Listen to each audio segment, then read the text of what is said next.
நெல்லை மாவட்டம் மகேந்திரகிரியில் உள்ள இஸ்ரோ மையத்தில் GSLV மார்க் 3 ராக்கெட்டுக்கான கிரையோஜெனிக் என்ஜின் சோதனை வெற்றிகரமாக நிகழ்த்தப்பட்டது. இதன் முக்கியத்துவம் என்ன?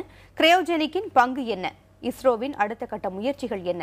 விவரிக்கிறார் செய்தியாளர் ரமேஷ்.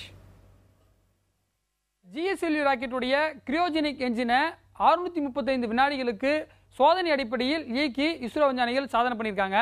இந்த நிலையில் தான் சில முக்கியமான விஷயங்களை நம்ம இங்கே பார்க்க முடியுது இருக்கு. ஏற்கனவே PSLV ராக்கெட்டுக்கும் GSLV ராக்கெட்டுக்கும் என்னென்ன வித்தியாசங்கள்லாம் இருக்கிறது என்பதை பார்க்கலாம்.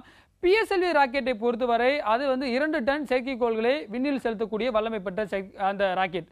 GSLV மார்க் 3 மூலியமாக கிட்டத்தட்ட 4 டன் செயற்கைக்கோள்களை நாம் விண்ணில் செலுத்த முடியும். அதற்காக தான் நம்ம இஸ்ரோ விஞ்ஞானிகள் நீண்ட காலமாக இந்த GSLV மார்க் 3 விண்ணுக்கு கொண்டு போகணும் அப்படின்னு முயற்சி பண்ணிட்டு இருக்காங்க.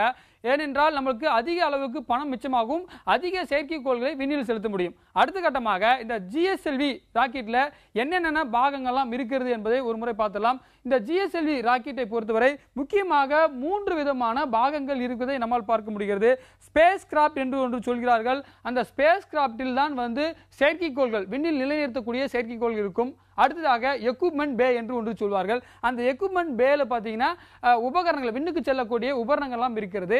அடுத்ததாக விண்ணுக்கு செல்ல வேண்டிய அந்த திரவ எரிபொருள் இருக்கிறது. ஒரு திட எரிபொருள் ஒன்று இருக்கிறது, திரவ எரிபொருள் ஒன்று இருக்கிறது. இவையெல்லாம் விண்ணில் செலுத்தப்பட்ட சில வினாடிகளுக்கு பயன்படக்கூடியவை. அடுத்துதான் நம்ம முக்கியமான ஒரு கட்டத்தை பார்க்க போறோம். இந்த கிரையோஜெனிக் என்ஜின் GSLVலே ரொம்ப முக்கியமானது இந்த கிரையோஜெனிக் என்ஜின் என்று சொல்வார்கள். இந்த கிரையோஜெனிக் என்ஜின்ல பார்த்தீங்கன்னா கிரையோஜெனிக் என்று சொன்னால் அதாவது அடர்ந்த குளிர்நிலை, மிகவும் குளிரான ஒரு ஹைட்ரஜன் திரவ பொருள் இருக்கிறது. அதாவது -253 டிகிரி செல்சியஸ் வெப்பநிலையில் அந்த ஹைட்ரஜன் வாயு இருக்கும்.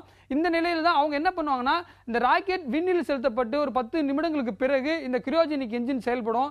இவைதான் அதிக டன் உள்ள செயற்கைக்கோள்களை விண்ணில் செலுத்த உதவும். அடுத்ததா மிக முக்கியமானது விண்வெளிக்கு மனிதனை அனுப்பக்கூடிய திட்டம். இதுதான் ஏற்கனவே கடந்த டிசம்பர் மாதம் இந்த GSLV மார்க் 3 ராக்கெட் மூலியமாக விண்ணில் அனுப்புனாங்க.